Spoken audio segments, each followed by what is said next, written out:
வணக்கம். இன்னைக்கு நிறைய கல்லூரிகள் இருக்கின்றன, நிறைய மாணவர்கள் வருகிறார்கள். அதனால் கடுமையான போட்டி இருக்கிறது என்று நான் சொன்னேன். இது ஒரு பக்கம். இன்னொரு பக்கம் என்னன்னா, நிறைய வாய்ப்புகள் இருக்கின்றன. இன்னைக்கு பார்த்தீங்கன்னா, ஒரு மாணவன் கற்றுக்கொள்வதற்கான வாய்ப்புகள் கொட்டி கிடக்கின்றன. ஒரு சின்ன உதாரணம் சொல்றேன் பாருங்க. நான் பிஎஸ்சி அக்ரி படிச்சுட்டு காம்படிட்டிவ் எக்ஸாம் எழுதணும் அப்படின்னு ஒரு முடிவெடுத்தேன். அப்போ சேலத்தில் 2-3 புக் ஸ்டால் இருக்கும். அந்த புக் ஸ்டாலில் என்ன விற்பாங்கன்னா, இந்த 10th 9th இதுக்கான books, mostly text books, general books கொஞ்சம் இருக்கும். மற்றபடி பெரிய புத்தகங்கள்லாம் ஒன்றும் கிடைக்காது. என்னுடைய ஃப்ரெண்டு ஒருத்தர் என்ன பண்ணார், டெல்லியில் போனவர் இந்த யூனிக் குவைண்டசன்ஸ்னு ஒரு கைடு வாங்கிட்டு வந்தார். அது இவ்வளோ பெருசு இருக்கும். அந்த கைடை அவர் எனக்கு படிக்கிறதுக்கு கொடுத்தாரு. நான் பார்த்தா அது ஒரு சுரங்கம் மாதிரி இருக்குது. அவ்வளவு தகவல் அதில் கொட்டி கிடந்தது. இந்த மாதிரி ஒரு புத்தகம் இங்கே கிடைக்குமான்னு பார்த்தா, அந்த வருஷத்துக்கு போய் பார்த்தா எந்த புத்தகமும் சேலத்தில் கிடைக்கல. இந்த புத்தகம் அவங்க கேள்வி கூட பட்டதே கிடையாது. ஒரு சின்ன ஊரில் அவ்வளவுதான் ஃபெசிலிட்டி. 1984 அப்போ தான் நான் பிஎஸ்சி அக்ரி முடித்தேன். சென்னைக்கு வரேன். காயிதே மில்லத் கல்லூரியில் ஒரு புத்தக கண்காட்சி. அப்போல்லாம் புத்தக கண்காட்சி சென்னையில் மட்டும்தான் நடக்கும். அந்த புத்தக கண்காட்சியை நான் காயிதே மில்லத் கல்லூரியில் பார்க்கும்போது அசந்து போனேன். இவ்வளவு புத்தகங்களா ஒரே இடத்துலன்னு. நான் காலையில் வந்தேன், புத்தகங்களை பார்த்தோன்னே திகைச்சு போயிட்டேன். என் கையில் அப்போ ஒரு 1000 ரூபாய் தான் இருந்தது. ஏன்னா நான் இன்னும் பணியில் கூட சேரலை. நான் போய் பார்க்குறேன், இந்த புக்கு வாங்கலாமா அந்த புக். அப்போ நான் ரொம்ப வருஷமாக நாங்கள் அக்ரிகல்ச்சர் படிக்கும்போது ஐசிஏஆர் ஹேண்ட் புக்குன்னு ஒன்று இருக்கும். அது கிடைக்காது. ஐசிஆர் ஹேண்ட் புக் கிடைக்காது. அதில் என்னன்னாக்க முழுக்க அக்ரிகல்ச்சர் பற்றிய எல்லா தகவலும் இருக்கும். அது தகவல்கள் மட்டும் இல்லை, நம்ம இப்போ தமிழ்நாட்டில் படிக்கும்போது நம்ம என்ன பண்ணுவோம், கம்பு படிப்போம், சோளம் படிப்போம், நெல் பற்றி படிப்போம், கேழ்வரகு பற்றி படிப்போம், சாமை, திணை, பனிவரகு இந்த மாதிரி படிப்போம். நாம் படிக்கிறது ஆயில் சீடு. மோஸ்ட்லி என்ன படிப்போம்னா எள்ளு பற்றி படிப்போம், நிலக்கடலை பற்றி படிப்போம். இது ரெண்டும் தான் முக்கியம். கொஞ்சம் சன்ஃப்ளவரை பற்றி வரும். கொஞ்சோண்டு ஒரு தகவல் சாஃப்ளவர்னு ஒன்று வரும். இந்த ஐசிஆர் ஹேண்ட் புக்கில் என்னென்னா நெல், வீட்டு, பார்லி எல்லாத்த பற்றியும் இருக்கும். பார்த்திங்கன்னா மஸ்டர்ட், நார்த் இந்தியாவில் அதிகமாக யூஸ் பண்ணக்கூடிய ஆயில் சீடு மஸ்டர்ட், அதை பற்றி இருக்கும். அதே மாதிரி பொட்டட்டோ, அப்புறம் சுகர் பீட், இந்த மாதிரி விஷயங்களும் இருக்கும். ஐசிஆர் ஹேண்ட் புக்கு ஒரு ஸ்டாண்டர்ட் புக்கு. அந்த புத்தகம் கிடைக்காம நாங்கள் ரொம்ப அலைவோம். அது அவுட் ஆஃப் பிரிண்ட்டுன்றவாங்க, கிடைக்கவே கிடைக்காது. பார்த்தா அந்த புக் ஃபேரில் ஐசிஆர் ஹேண்ட் புக் ஆஃப் அக்ரிகல்ச்சர்னு இருந்தது. அதை பொக்கிஷத்தை பார்த்த மாதிரி ஃபஸ்ட்டு தூக்குனேன். நான் அதை தூக்கி புரட்டினதை பார்த்தோன்னே அந்த கடைக்காரர் பயங்கரமாக இப்படியே பார்த்தார். என்ன அது இவர் இப்படி பார்க்குறாரு அப்படின்னு. நம்ம குடும்ப விளக்கில் தான் வரும், வறியவள் ஒருவள் புதையலை எடுத்து நெஞ்சில் அணைச்சிக்கிட்ட மாதிரி குழந்தையை தூக்கணும்னு சொல்லிட்டு புரட்சி கவிஞர் பாரதிதாசன் எழுதியிருப்பார். அந்த மாதிரி குழந்தையை தூக்கி வச்சுக்கிட்ட மாதிரி அந்த புக்கை பார்த்தேன். பக்கத்தில் பார்த்தா ICR hand book on animal ஹஸ்பண்ட்ரின்னு ஒன்று இருந்தது. அதையும் வாங்கினேன். அது அற்புதமான ஒரு புத்தகம். அனிமல் ஹஸ்பண்ட்ரியை பற்றி ஒரு இன்ட்ரொடக்ஷன் வேணும்னா அந்த புத்தகத்தை படித்தா போதும். புத்தகங்கள்லாம் பார்த்தேன். எனக்கு மத்தியானம் நான் சாப்பிட கூட போகல. சாயந்தரம் வரைக்கும் நான் போவேன். அங்கே ஒரு கேன்டீன் இருக்கும், அங்கே போய் ஒரு டீயை சாப்பிட்டு பார்ப்பேன். இந்த புத்தகங்கள்லாம் வாங்கிட்டு வந்தேன். கடைசியில் பணம் எக்ஸாஸ்ட் ஆயிடுச்சு. இனிமேல் பணம் இல்லை, 1000 ரூபா அவுட்டு. அவ்வளோதான் பணம். வேலை இல்லாத ஒரு பட்டதாரி அவ்வளோதானே வச்சுருக்க முடியும். அதுதான் இருந்தது. அது தீர்ந்து போச்சு. சரி, புத்தகம்னா அப்படியே திரும்பி பார்த்துட்டே போகிறேன் நான் அந்த புத்தக கடையை. சென்னையில் ஒரு புத்தக கடைனா அப்போ நான் யோசித்தேன், சென்னையில் இருக்கவங்களாம் எவ்வளோ டெய்லி பார்க்கலாம், டெய்லி புத்தகம் வாங்கலாம் அப்படின்னு நான் நினச்சேன். ஆனால் நானே சென்னைக்கு வந்த பிறகு எல்லா நாளும் புத்தக கடைக்கு போனாங்கிறது சந்தேகம். அந்த காலத்தில் எப்படின்னா ஒரு புத்தகம் கிடைக்கிறது ரொம்ப அரிது. இன்றைக்கி பாருங்கள், அதே ஒரு சுச்சுவேஷன் எப்படின்னு பாருங்கள். நான் நேற்று தான் கடலூரில் நடந்த ஒரு புத்தக கண்காட்சிக்கு போயிட்டு வந்தேன். நான் மற்ற மாவட்டங்களுக்கெல்லாம் போனால் கூட இந்த கடலூரில் இந்த மாவட்ட ஆட்சியர் சிபி அப்படிங்கிறவர் ஒரு வித்தியாசமான அரேஞ்ச்மெண்ட் பண்ணியிருக்கார். எப்படின்னா, கடலூரில் ஒரு நல்ல மைய இடத்துல, எல்லோரும் வர மாதிரி இடத்துல with lot of parking space அதை ஏற்பாடு பண்ணியிருக்காரு. குழந்தைங்களுக்காக சில ஸ்டால்ஸ் போட்டிருக்காரு. குழந்தைங்க எதை விரும்பும் பார்த்திங்கன்னா, ஒரு 3D படம், அப்புறம் குழந்தைங்களுக்கு அந்த கார்ட்டூன் ஃபிகர்ஸு அதெல்லாம் போட்டிருக்காரு. அப்புறம் பல்வேறு விதமான விளையாட்டுகள், அது அவங்க காமிக்ஸில் வரக்கூடியவங்க, இந்த மாதிரி பல்வேறு விதமான ஏற்பாடுகள் குழந்தைகள் பார்த்து மகிழ்ச்சி அடைகிற மாதிரி. இது என்னாச்சுன்னா, இதை பார்க்குறதுக்கே குழந்தைங்க வருது. இந்த குழந்தைங்களை கூட்டிகிட்டு வர்றதுக்காக பெற்றோர் வராங்க. இப்படி பார்த்திங்கன்னா குழந்தைகள் நிறைய பேர் வர்றதுனால என்ன ஆகுதுன்னா, அந்த குழந்தைகள் சில புத்தகத்தையும் வாங்க போகிறாங்க. வரலாறு காணாத கூட்டத்தை நாங்கள் பார்த்தேன் நான். இவ்வளோ பேராக ஸ்டேஜில் நடக்கக்கூடிய அந்த சொற்பொழிவுகளை கேட்குறதுக்குன்னு அப்போ அவர் ஒரு நாவலாக பண்ணியிருக்கிறார்.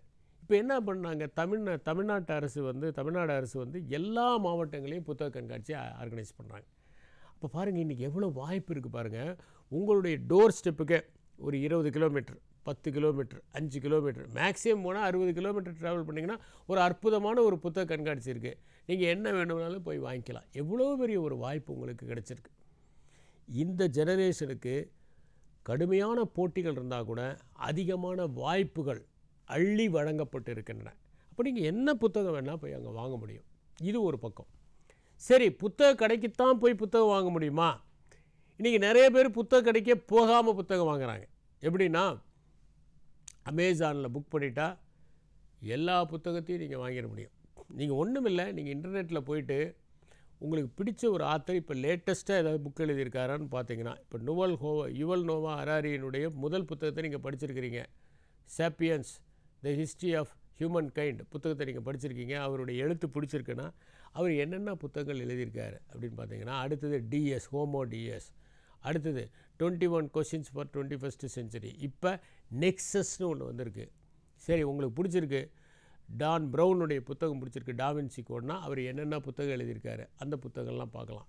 இப்படி ஒவ்வொரு ஆத்தருமே எவ்வளோ எழுதியிருக்காரு, லேட்டஸ்ட்டாக என்ன புத்தகம்னு பார்க்கக்கூடிய வசதி இன்றைக்கி வந்துருச்சு. அன்றைக்கி இந்த வசதி கிடையாது. யாராவது ஒருத்தர் சொன்னால் தான் உண்டு. நாமளே பார்ப்போம், ஒரு லைப்ரரியில் ஒரு புக்கை பார்க்கலாம், எடுத்து படிப்போம், பிடிச்சிருந்தா அவருடைய இன்னும் சில புத்தகங்கள்லாம் பார்ப்போம். எங்களுடைய கல்லூரியில் பார்த்திங்கன்னா புது கவிதைகள்லாம் அப்போ ரொம்ப பாப்புலராக இருந்த டைமு. யாராவது ஒரு ஸ்டூடெண்ட் ஒரு புத்தகத்தை வாங்கிட்டு வர, அவர்கள் வருகிறார்கள் அப்படின்னு ஒரு புத்தகம் மேத்தா எழுதுனது. இந்த அவர்கள் வருகிறார்கள் புத்தகத்தை ஒரு ஸ்டூடெண்ட்டு போய் 20 ரூபா கொடுத்து வாங்கிட்டு வந்தார் மார்க்கெட்டில். அந்த புத்தகம் ஒரு 50 பேர் கைக்காவது போயிருக்கோம். ஒருத்தர் படித்த உடனே இன்னொருத்தர் வாங்குவார். குறிப்பெடுக்கிறதுக்கு கூட நம்மளுக்கு தோணலை. ஏதாவது ஒரு புத்தகம் கிடைச்சா அதை வாங்குவோம். அப்போ இந்த நியூ செஞ்சுரி புத்தகங்கள் வந்து 50 பைசா, 1 ரூபாய்க்கெல்லாம் புத்தகங்கள் கிடைக்கும். அதை போய் வாங்கி அதை இரவு ஃபுல்லாக படிக்க வேண்டியது. அந்த புத்தகம் நல்லா பளபளன்னு முன்னேற்ற பதிப்பகம் போட்டிருப்பாங்க, ஷைனிங்காக இருக்கும், அருமையான பேப்பரு, அழகான படங்கள். ரஷ்யாவினுடைய புரட்சியெலாம் பார்த்திங்கன்னா அற்புதமான வண்ண ஓவியங்களோடு இருக்கும். லெனின் பேசுகிற மாதிரிலாம் ரொம்ப பிரமாதமாக இருக்கும். அதெல்லாம் வாங்கி படிப்போம். இந்த மாதிரி இரவல் புத்தகங்களை வாங்கி படிப்போம். என்ன புத்தகங்கள் யார் எழுதியிருக்காங்கன்னே தெரியாது. எங்கேயாவது கண்ணில் பட்டால் தான் உண்டு. யாராவது ஒருத்தர் வாங்கிட்டு வந்தாங்கன்னா மற்றவங்களாம் படிப்பாங்க. இன்றைக்கி அப்படி கிடையாது. உங்களுக்கு ஒரு குறிப்பிட்ட சப்ஜெக்டில் என்ன புத்தகங்கள் வந்திருக்கு அப்படிங்கிறத நீங்கள் லிஸ்ட் பண்ண முடியும். இப்போ இன்னும் சொல்லப்போனால், இப்போ இன்னும் ஆர்டிஃபிஷியல் இன்டெலிஜென்ஸ் வந்ததுனால ஒரு பெரிய வசதி என்னென்னா, ஒரு சப்ஜெக்டை போட்டு இது சம்மந்தமாக என்னென்ன புக்கு வந்திருக்குன்னு நீங்கள் பார்க்கலாம். ஒரு உதாரணத்துக்கு, ரேஷியல் அரகன்ஸை பற்றி என்னென்ன புக்கு வந்திருக்கு அப்படின்னு நீங்கள் கேட்டிங்கன்னா அது லிஸ்ட் பண்ணும். என்னென்னா, uncle Tom's cabin, roots, burying the chain, Britain and Africa, the forgotten history, the lost cargo, drums, இப்படி வரிசையாக லிஸ்ட் பண்ணும். அப்போ நீங்கள் இந்த புக்கெல்லாம் நீங்கள் தேர்ந்தெடுத்து நீங்கள் படிச்சிங்கன்னா அதை பற்றிய ஒரு பரவலான புரிதல் உங்களுக்கு ஏற்படுவதற்கான வாய்ப்புகள் உண்டு. உதாரணத்துக்கு, நீங்கள் இப்போ விரும்புகிறீங்க ஒரு பர்டிகுலர் சப்ஜெக்டை பற்றி நீங்கள் இன்னும் தெளிவாக அறிஞ்சிக்கணும்னு விரும்புகிறீங்க.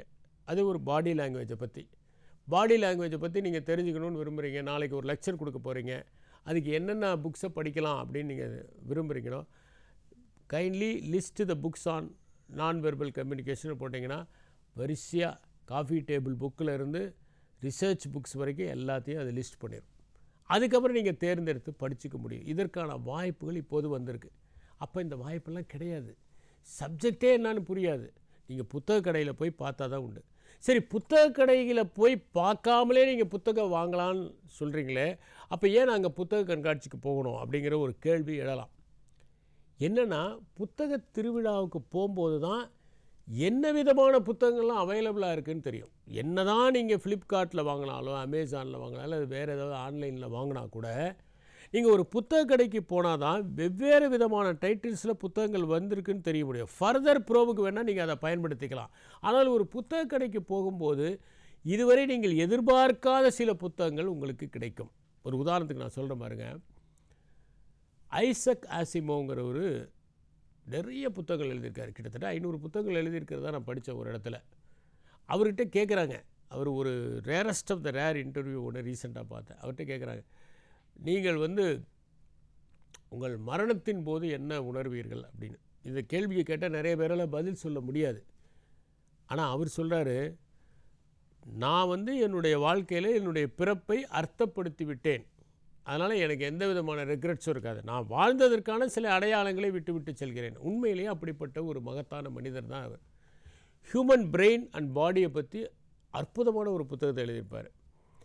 புரிஞ்சுக்கலாம் ஈஸியாகவே. பயாலஜியை பற்றி புரிஞ்சுக்கிறதுக்கு ஒரு சின்ன புத்தகம், ஃபிசிக்ஸை பற்றி ஒரு புத்தகம், சயின்ஸை பற்றி ஒரு புத்தகம், இப்படி நிறைய புத்தகங்கள் எழுதியிருப்பார். எனக்கு அவர் கொஞ்சம் சயின்டிஃபிக்காக ஷேக்ஸ்பியரை அணுகியிருப்பார். அந்த புத்தகத்தை பற்றி கேள்விப்பட்டிருக்கேன் நான். ஆனால் அந்த புத்தகத்தை எப்படியாவது வாங்கணுங்கிற ஆசை. ஒரு நாள் அகஸ்தமாக நான் ஒரு புத்தக கடைக்கு போனேன். பார்த்தா அங்கே ஐசக் ஆசிமோ கைட் டு ஷேக்ஸ்பியர் அப்படின்னு இருந்தது. நான் 1200 என்னமோ, இப்போ இல்லை, நான் சொல்கிறது 2002 கொடுத்து வாங்கிட்டு வந்துட்டேன். வாங்கிட்டு படித்தா அந்த மாதிரி ஒரு எக்ஸ்ப்ளனேஷன் கிடையவே கிடையாது. ஷேக்ஸ்பியருடைய பிளேயில் என்னென்ன அனக்ரானிசம் வருதுங்கிறத நம்ம கண்டுபிடிக்க முடியும். ஒரு உதாரணத்துக்கு எடுத்துட்டிங்கன்னா, ஜூலியஸ் சீசரில் கடிகாரத்தை பார்த்தாரு அப்படின்னு சொல்லி வரும். யார்? ப்ரூட்டஸ் கடிகாரத்தை பார்த்தாரு. ஜூலியஸ் சீசர் காலத்தில் ஏது கடிகாரம்? அது ஒரு அனக்ரானிசம். இதே மாதிரி நிறைய அனக்ரானிசம் ஷேக்ஸ்பியருடைய நாடகங்களில் இருக்குது. சில ப்ளூரலை சிங்குலராக சொல்லியிருப்பார். இந்த அனக்ரானிசத்தெல்லாம் பற்றி நீங்கள் படிக்க முடியும்.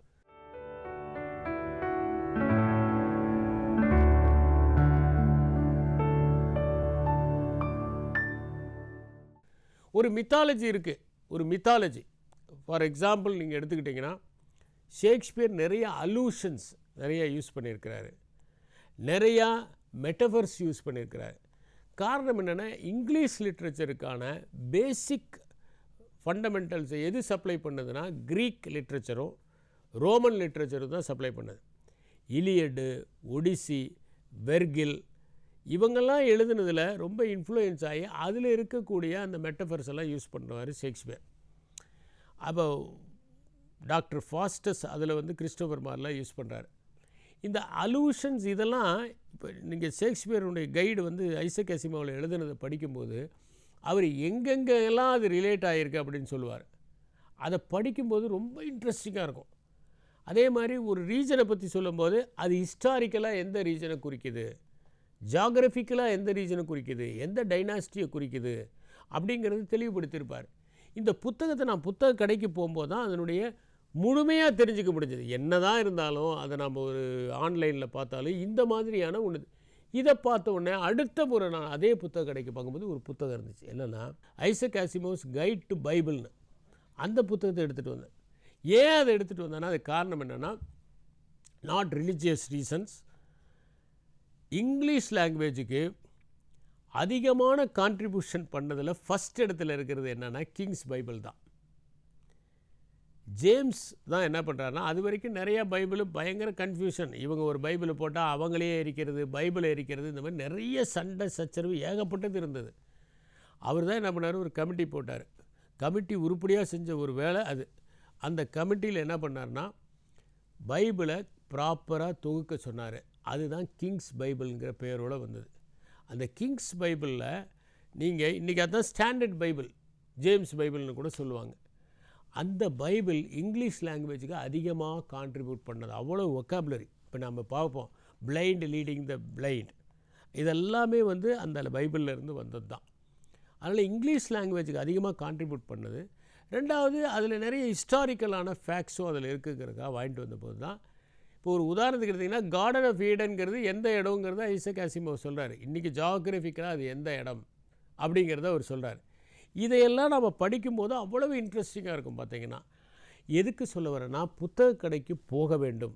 ஆனால் இன்றைக்கி உங்களுக்கு வாய்ப்பு என்னென்னா, உங்களுடைய இடம் தேடியே புத்தக கடைகள் வந்துவிட்டன. இன்னொன்று, தமிழில் படிக்கிறதுக்கான வாய்ப்புகள் அந்த காலத்தில் ரொம்ப குறைவு. நீங்கள் ஷேக்ஸ்பியரை படிக்கணுன்னா நிச்சயமாக நீங்கள் இங்கிலீஷில் தான் படிக்கணுங்கிற ஒரு கட்டாயம். இன்றைக்கி அப்படி கிடையாது. நான் பார்க்குறேன் நிறைய புத்தகங்கள் தமிழில் உடனே மொழிபெயர்க்கப்பட்டு வருகின்றன. பழங்கால சமுதாயம் அப்படின்ற லூயி மார்கனுடைய புத்தகம்லாம் இன்றைக்கி அப்படியே கிடைக்கிது, தமிழில் கிடைக்கிது, படிக்க முடியுது. அன்றைக்கி பார்த்திங்கன்னா வால்காவிலிருந்து கங்கை வரை ஒன்று தான் கிடைச்சது, அதை படித்து மக்கள் ரொம்ப சந்தோஷப்படுவாங்க. இன்றைக்கி யுவல் நோவா ஹராரி எழுதுகிறாரா, அடுத்த நிமிஷமே அது வந்து கிடைக்கிது. சரி, காட் த டெலியூஷன் அப்படின்னு சொல்லிட்டு ரிச்சர்ட் டாக்கின்ஸ் எழுதினார்.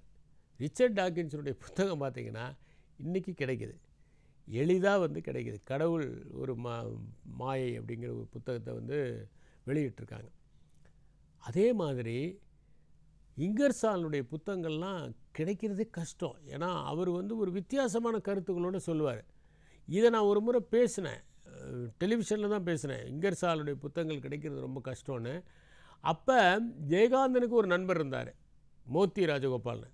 ஒரு முறை நான் ஜெயகாந்தன்ட்ட பேசும்போது, மோத்தி ராஜகோபால் நீங்கள் சொன்னீங்களா அந்த மாதிரி, அவர்கிட்ட ஒரு புக்கு இருக்குது, இங்கர்சால் புக்கு, கொண்டு வந்து கொடுப்பார்னு. அதுக்குள்ளேயே நான் என்ன பண்ணேன்னா, இன்டர்நெட்டில் இருந்து டவுன்லோட் பண்ணி கிட்டத்தட்ட ஒரு 6 வால்யூமுக்கு சிங்கர்சாலுடைய புத்தகங்க பேச்செல்லாம் எடுத்துட்டேன். அவருடைய இதெல்லாம் பேச்சு ரொம்ப பிரமாதமான லாங்குவேஜாக இருக்கும். இங்கர்சாலுடைய அந்த உரைகளை படித்தாலே ஒருத்தருடைய இங்கிலீஷ் லாங்குவேஜ் இம்ப்ரூவ் ஆகிரும். அந்த அளவுக்கு பிரமாதமாக இருக்கும். அந்த புத்தகங்கள்லாம் நான் டவுன்லோட் பண்ணுவேன், அது பேச்செல்லாம் டவுன்லோட் பண்ணேன். அவர் வந்து ஒரு புத்தகத்தை என்கிட்ட கொடுத்துட்டு போனார், மோத்தி ராஜகோபால். அந்த இங்கர்சாலுடைய உரைகள் சிலவற்றை தமிழில் மொழிபெயர்த்து இப்போ கிடைக்கிது. இன்றைக்கி என்ன ஒரு அட்வான்டேஜ்னால், மொழி ஒரு தடை இல்லை. நிறைய சர்வதேச புத்தகங்கள் இன்றைக்கி தமிழில் சரளமாக கிடைக்கின்றன, மொழிபெயர்க்கப்பட்டு கிடைக்கின்றன. இது ஒரு வாய்ப்பு. இன்னொன்று என்னென்னா, எந்த தகவலை வேண்டுமானாலும் இன்று இணையத்திலிருந்து நாம் பெற்றுக்கொள்ள முடியும். இப்போ ஒரு லைப்ரரிக்கு போய் ரிசர்ச் ஜேர்னலை புரட்டி தான் லேட்டஸ்ட்டாக வந்த ரிசர்ச் ஆர்டிக்கலை எடுக்கணுங்கிற அவசியம் கிடையாது. இன்றைக்கி வந்து நீங்கள் மேகசின்லேயோ ஜேர்னலில் இருந்தோ அந்த தகவலை திரட்டிக்க முடியும். இந்த அதிகப்படியான வாய்ப்புகள் இன்றைக்கி கிடச்சிருக்கு. இது ஒரு மிகப்பெரிய அட்வான்டேஜ் இல்லையா? மிகப்பெரிய அட்வான்டேஜ். இன்னொன்று என்னென்னா, சில பேர் தான் படிக்க முடியும். இப்போ லேட் பூமர்ஸ்னு சொல்லுவாங்க. எல்லாருமே தொடக்கத்திலேயே பெரிய அறிவாளிகளாக அடையாளம் காணப்படணுங்கிற அவசியம் இல்லை. சில பேர் பார்த்திங்கன்னா தாமதமாக பிரகாசிக்கிறவர்கள் உண்டு. அதுக்கு தான் அந்த story of the Chinese bamboo அப்படின்னு ஒன்று சொல்லுவாங்க. அது என்னென்னா, எல்லாருக்கும் தெரிஞ்சிருக்கும், இருந்தாலும் இந்த இடத்துல சொல்வது பொருத்தம்னு. ஒருத்தன் என்ன பண்ணுறான், நிறைய செடிகளை நடுறான், அதில் ஒரு சைனீஸ் பேம்புவையும் நட்டு வைக்கிறான். தண்ணி ஊற்றுறான் எல்லாத்துக்கும், எல்லாம் வளருது, எல்லாம் வேக வேகமாக வளருது. ஆனால் இந்த சைனீஸ் பேம்பு வளர மாட்டேங்குது, அப்படியே இருக்குது. செத்து போச்சு, வளரல போல் இருக்குது, பட்டு போச்சுன்னு நினைக்கிறான். இருந்தாலும் ஒரு 6 மாதம் அதுக்கு தண்ணி ஊற்றுறான். 6 மாதம் கழித்து அது துளிர் விடுது. இவனுக்கு பெரிய சந்தோஷம், ஆகா துளிர் விட்டுருச்சேன்னு. அது துளிர் விட்டு பார்த்திங்கன்னா மற்றதெல்லாம் இன்ச்சாக வளர்ந்தால் இது அடியடியாக வளருது. பயங்கர வேகமாக வளர்ந்து மற்ற மூங்கிலை விட உயரமாக வளர்ந்துருது. அப்போ தான் அவனுக்கு புரியுது அதனுடைய ஜெஸ்டேஷன் பீரியட் அதிகம். சில பேர் பார்த்திங்கன்னா பள்ளிக்கூடத்தில் கொஞ்சம் டல்லாக கூட தோணுவாங்க, அது ஒரு பெர்செப்ஷன் தான். ஆனால் உள்ளுக்குள்ளே அவங்க ஆற்றலை வச்சுக்கிட்டு இருக்காங்க. எந்த டைமில் யார் வந்து பிரகாசிப்பார்கள் என்று சொல்ல முடியாது. எந்த நேரத்தில் வேண்டுமானாலும் யார் வேண்டுமானாலும் பிரகாசிப்பதற்கான வாய்ப்புகள் இருக்கின்றன. அதனால் என்னென்னா, இந்த வாய்ப்புகள் இப்போ சில நாடுகளில் என்ன பண்ணுறாங்கன்னா, 8th ஸ்டாண்டர்ட்லேயே செக்ரிகேட் பண்ணிடுறாங்களாம். இவங்களுக்கு வந்து இந்தாங்க, உங்களுக்கு படிப்பு ரொம்ப நல்லா வராது, நீ போய் தொழில் கல்வி படி, உனக்கு இவ்வளோ தான் படிப்பு வரும், நீ இதை போய் படின்னு செக்ரிகேட் பண்ணுற கண்ட்ரீஸ்லாம் இருக்கிறாங்க. ஆனால் அப்படிலாம் பண்ண முடியாது. ஏன்னு கேட்டிங்கன்னா, எந்த நேரத்தில் வேண்டுமானாலும் ஒருவர் தன்னுடைய அறிவை வெளிப்படுத்தலாம். சில பேர் பள்ளிக்கூடத்தில் டல்லாக இருப்பாங்க, காலேஜில் வந்து பிரகாசிப்பாங்க, பணியில் இன்னும் பிரகாசிப்பாங்க. இங்கே பார்த்தீங்கன்னா, அதிக மதிப்பெண்கள் வாங்குகிறவர்கள் எல்லாம் பணியில் அதிகமாக பிரகாசித்தார்கள் என்பதற்கு எந்த தகவலும் இல்லை.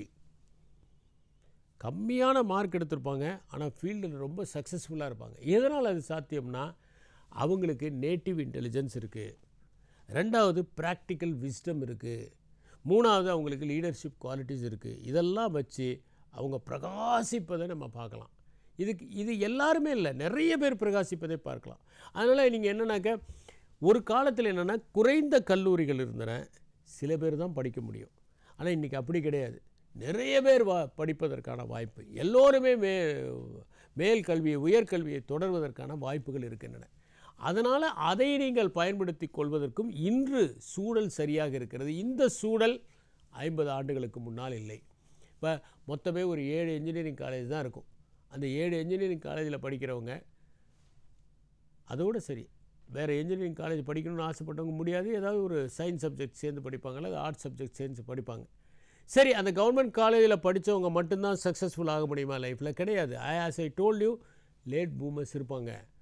நான் பார்க்குறேன் நிறைய பேர் பார்த்திங்கன்னா சிவில் சர்வீசஸ்க்கு வராங்க, குரூப் 1 ஐஏஎஸ் ஐபிஎஸ் வராங்க. அவங்கெல்லாம் பார்த்திங்கன்னா ப்ரைவேட் காலேஜஸில் படித்தவங்களாம் இருக்கிறாங்க. எப்போ அப்படின்னாக்க அவங்க லேட்டாக, பிகாஸ் சந்தர்ப்ப சூழ்நிலை அவங்களுக்கு அவ்வளோதான் அமைஞ்சது. அவங்க கிராமத்தில் பெருசாக வளருவதற்கான வாய்ப்புகள் இல்லை. நான் சொன்ன பாருங்க உங்களை வேர் டு ஐடியாஸ் கம் ஃப்ரம்ங்கிற புக்கு, ஸ்டீவன் ஜான்சன் சொன்ன அந்த புக்கு அருமையான புத்தகம். அதில் என்ன சொல்கிறாருன்னா, நீங்கள் கிராமத்தில் வாழ்ந்தீங்கன்னா உங்களுக்கு எவ்வளவு இனோவேஷன் கெப்பாசிட்டி இருக்குதோ அதை விட நகரத்தில் வாழ்ந்தீங்கன்னா 10 மடங்கு கெப்பாசிட்டி அதிகம். அப்போ நீங்கள் ஒரு யாரோட கம்பீட் பண்ணுறீங்கிறது தானே முக்கியம். நீங்கள் யாரோடையாவது கம்பீட் பண்ண ஆரம்பித்தா உங்களை விட வலுவானவங்களோட நீங்கள் கம்பீட் பண்ணிங்கன்னா உங்களோட அச்சீவ்மெண்ட் மோட்டிவேஷன் அதிகமாக வச்சுக்குவீங்க. அதுதான் திருவள்ளுவர் சொன்னார். நீர் தாவரங்கள் என்ன பண்ணுது? தண்ணி அதிகமாக அதிகமாக அதனுடைய ஸ்டெம் நீளம் அதிகமாகிடுது. வெள்ளத்தனைய மலர் நீட்டம். அப்போ என்னன்னா, தண்ணி அதிகமாக வந்தால் அது தன்னுடைய உயரத்தை அதிகப்படுத்தி கொள்கிறது. அதை போலத்தான் காம்படிஷன் அதிகமாக இருக்கும்போது உங்களை அறியாமலேயே உங்களுடைய சாதனை ஊக்கம், அச்சீவ்மெண்ட் மோட்டிவேஷன் அதிகமாகுது. அதை தான் திருவள்ளுவர் சொன்னார். காண முயலெய்த அம்பினும் யானை பிழைத்த வேல் ஏந்தல் இனிது. அச்சீவ்மெண்ட் மோட்டிவேஷன் அதிகமாக்குறதுக்கு என்னென்னா சூழல். நான் படிக்கிற கிளாஸில் நான் தான் ஃபஸ்ட்டு மார்க்னா நான் ஏன் முயற்சி எடுக்கிறேன்? முயற்சி எடுக்க மாட்டேன். என்னை விட 4 பேர் இன்னும் அதிகமாக படிக்கிறான், என்னை விட 4 பேர் இன்னும் அதிகமாக தெரிஞ்சுக்கிறாங்க அப்படின்னா நான் இன்னும் நல்லா படிக்க ஆரம்பிப்பேன். அவங்கள நம்ம பீட் பண்ணுங்கிற எண்ணம் ஆட்டோமேட்டிக்காக நம்ம வந்துட ஆரம்பிச்சிடுவோம். அப்போ என்ன ஆகுதுன்னா, பள்ளிக்கூடத்தில் படிக்கும்போது ஒரு குறைந்தபட்சமான மாணவர்களோடு போட்டியிட்ட ஒருவன் கல்லூரி போகிற போது பலரோடு போட்டியிடுகிற சூழல் வருகிறது. அது நகர்மயமான சூழல், அங்கே இருக்கக்கூடிய போட்டி மனப்பான்மை, இதெல்லாம் சேர்ந்து என்ன ஆகுதுன்னா அவனுடைய சாதனை ஊக்கத்தை அதிகப்படுத்துகிறது. அப்போ அவன் என்ன பண்ணுறான்?